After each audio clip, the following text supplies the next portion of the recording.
Hello students, welcome to Minds academy. ఇది మన academy.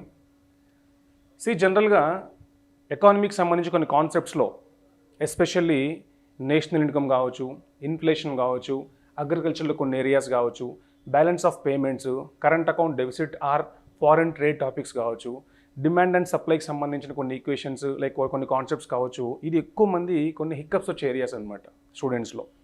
దాంట్లో నేషనల్ ఇన్కమ్ టాపిక్ నుంచి ఒక చిన్న క్వశ్చన్, ఇది మీరు ఫ్రెషర్స్ అయినా వినండి ఒకసారి, లేదు ఒకవేళ మీరు రిపీటర్స్ అయినా కూడా ఒకసారి అనలైజ్ చేసుకోండి, ఇది మీకు తెలుసా లేదా అనేది.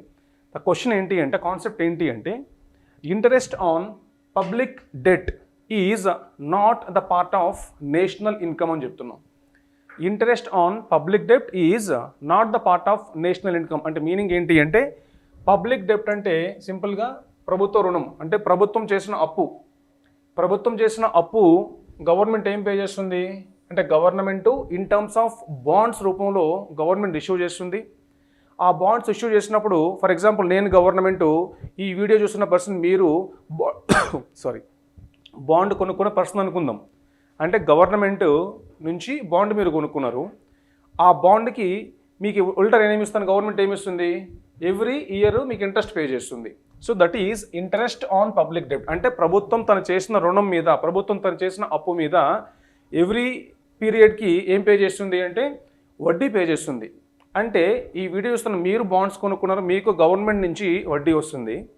ఆ వడ్డీ ఆర్ ఇంట్రెస్ట్ అనేది నేషనల్ ఇన్కంలో భాగం కాదు. ఎందుకు అని అడుగుతున్నాం ఇక్కడ. సో ఈ క్వశ్చన్ మనకు ఫస్ట్ అర్థం కావాలి. ఈ క్వశ్చన్ అర్థం చేసుకోవాలి అంటే చూడండి, ఫర్ ఎగ్జాంపుల్ సమ్ ఎక్స్ అనే పర్సన్కి దగ్గర 2 lakhs ఉంది. ఎక్స్ అనే పర్సన్ దగ్గర 2 lakhs ఉంది. ఈ 2 lakhs తను ఏ అనే ఒక పర్సన్కి, బి అనే ఒక పర్సన్కి,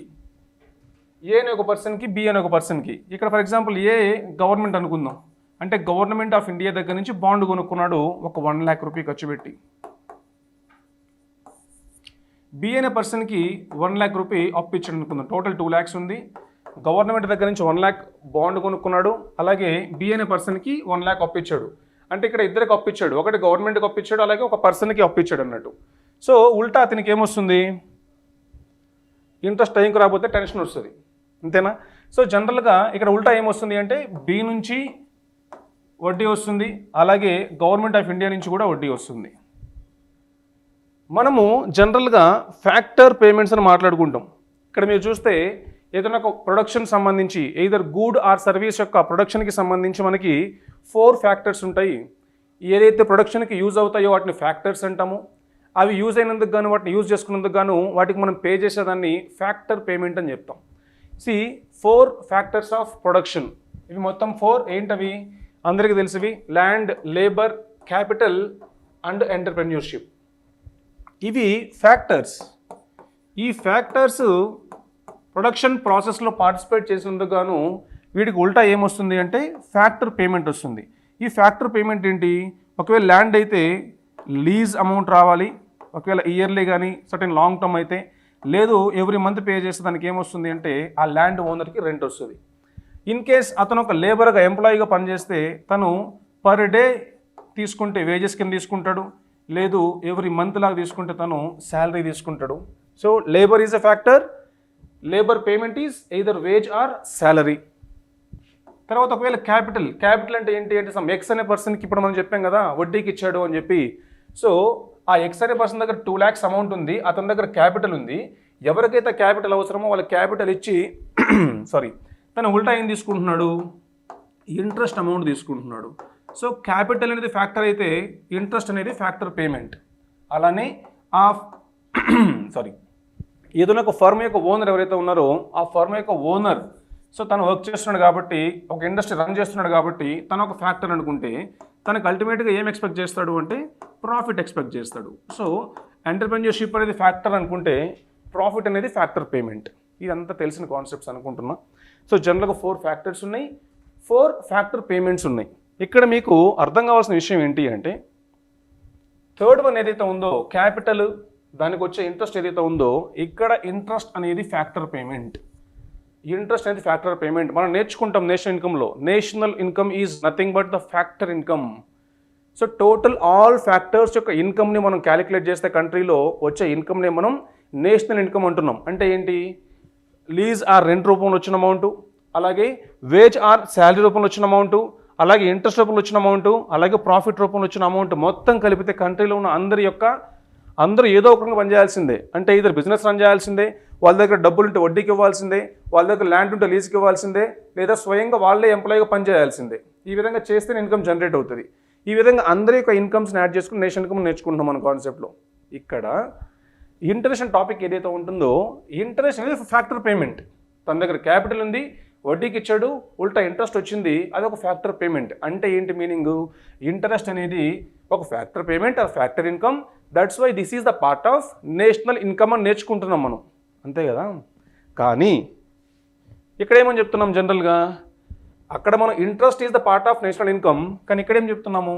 ఇంట్రెస్ట్ ఆన్ పబ్లిక్ డెప్ట్ is not the part of national income అని చెప్తున్నాము. ఏంటి డిఫరెన్స్ అంటే, ఇక్కడ మనం అబ్జర్వ్ చేసినట్లయితే ఇక్కడ గవర్నమెంట్ ఆఫ్ ఇండియాకి ఇచ్చింది అంటే గవర్నమెంట్ ఆఫ్ ఇండియా తీసుకున్న అమౌంట్ గవర్నమెంట్ అప్పు చేసినట్టు. అంటే గవర్నమెంట్ ఎంత అప్పు చేసింది అంటే పబ్లిక్ డెప్ట్ ఎంత? ఇక్కడ 1 lakh రూపీస్ ఇక్కడ ఒక పర్సన్కి ఇచ్చాడు.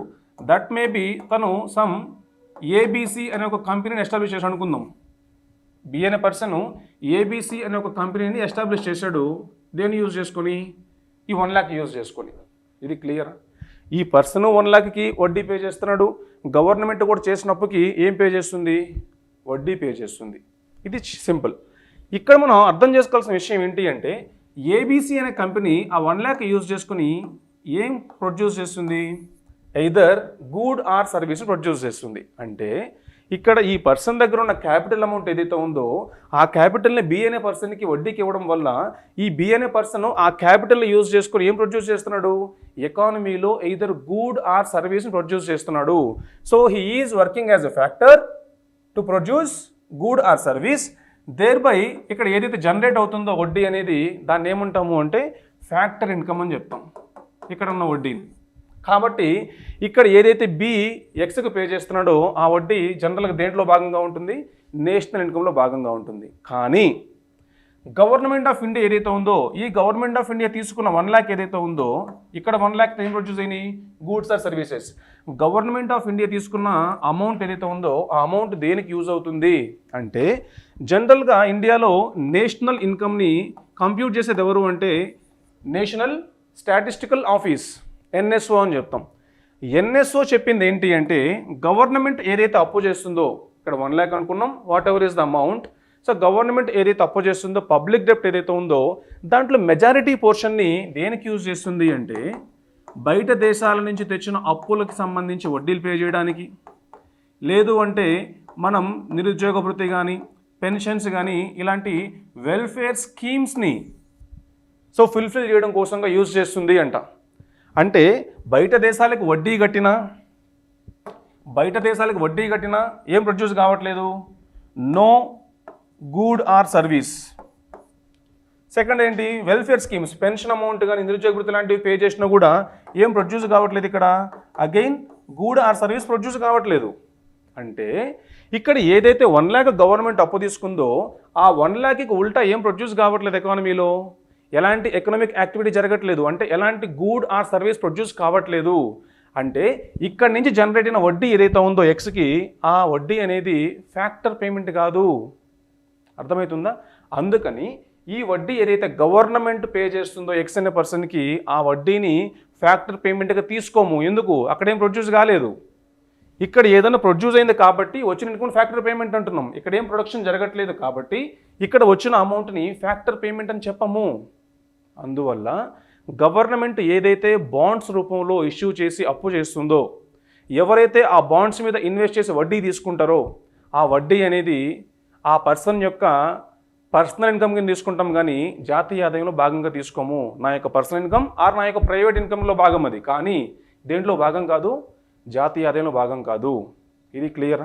సో ఓవరాల్గా సింపుల్గా చెప్పాలి అంటే నేను గవర్నమెంట్ ఒక బాండ్ కొనుక్కున్నా, దానికి నాకు సంవత్సరానికి ₹1,00,000 వడ్డీ వస్తుంది. నేను ఒక కంపెనీలో పనిచేస్తున్నా లేదా ఒక కోచింగ్ సెంటర్లో ఫ్యాకల్టీగా పనిచేస్తున్నా, సంవత్సరానికి 2 లక్షలు నాకు శాలరీ వస్తుంది. సో టోటల్ నా ఇన్కమ్ ఎంత? 2 lakhs ఏమో salary as a faculty, 1 lakh ఏమో ఇంట్రెస్ట్, బాండ్ కొనుక్కున్నాను గవర్నమెంట్ నుంచి కొనుక్కున్నాను కాబట్టి టోటల్ ఇన్కమ్ ఎంత నాది 3 lakhs. నా యొక్క ప్రైవేట్ ఇన్కమ్, నా యొక్క పర్సనల్ ఇన్కమ్ మొత్తం ఎంత 3 lakhs. కానీ ఈ 3 lakhsలో జాతీయ ఆదాయంలో ఆర్ నేషన్ ఇన్కంలో ఎంత ఉంటుంది అంటే ఓన్లీ ఏదైతే నేను ఒక సర్వీస్ ప్రొడ్యూస్ చేశానో యాజ్ ఎ ఫ్యాకల్టీగా ఆ 2 lakhs మాత్రమే జాతీయ ఆదాయంలో కౌంట్ చేస్తారు. ఈ 1 lakh ఏదైతే గవర్నమెంట్ నుంచి బాండ్ కొనుక్కొని వడ్డీ తీసుకుంటున్నాను గవర్నమెంట్ నుంచి, ఈ వడ్డీని జాతీయ ఆదాయంలో లెక్కేయరు. క్లియర్? సో నాకు వచ్చిన టోటల్ ఇన్కమ్ 3 lakhs, కానీ 3 lakhsలో ఓన్లీ 2 lakhs మాత్రమే factor income. That's why this 2 lakhs is the part of national income. This 1 lakh is not the part of national income because this is not a factor income. అంటే దీని నుంచి ఏం produce కాలేదు ఎకానమీలో అని చెప్తాం అన్నట్టు. ఇది క్లియరా?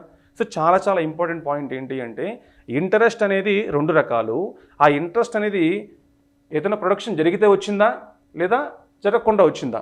జరిగితే వచ్చిన ఇంట్రెస్ట్ అనే దాన్ని ఫ్యాక్టర్ పేమెంట్ అంటున్నాం, లెక్కలోకి తీసుకుంటున్నాము. అది ఇక్కడ వస్తుంది, ఇక్కడ వచ్చిన ఇంట్రెస్ట్ అన్నట్టు. ఇంకో ఇంట్రెస్ట్ ఏంటి అంటే ఏం ప్రొడక్షన్ జరగకుండా గవర్నమెంట్ బాండ్స్ మీద వచ్చిన అమౌంట్, కాబట్టి దాన్ని మనం తీసుకోము లెక్కలోకి. క్లియరా? సో చాలా ఇంపార్టెంట్, రాసి పెట్టుకోండి. ఇలాంటి ఎకానమీలో మీకు ఏదైనా డౌట్స్ ఉంటే, సో వాట్ ఎవర్ మీకు ఎకానమీలో కొన్ని గ్లిచెస్ ఉన్న టాపిక్స్ ఏవైతే ఉన్నాయో ఆ టాపిక్స్ మీరు కంపల్సరీ కమెంట్ సెక్షన్లో మెన్షన్ చేయండి. అది నేను పర్సనల్ గో త్రూ అయ్యి ఆ టాపిక్స్ మీద మళ్ళీ మీకు కొన్ని వీడియోస్ చేయడం జరుగుతుంది మన మైండ్స్ అకాడమీ ఛానల్లో. ఓకేనా? All the best. Thank you so much.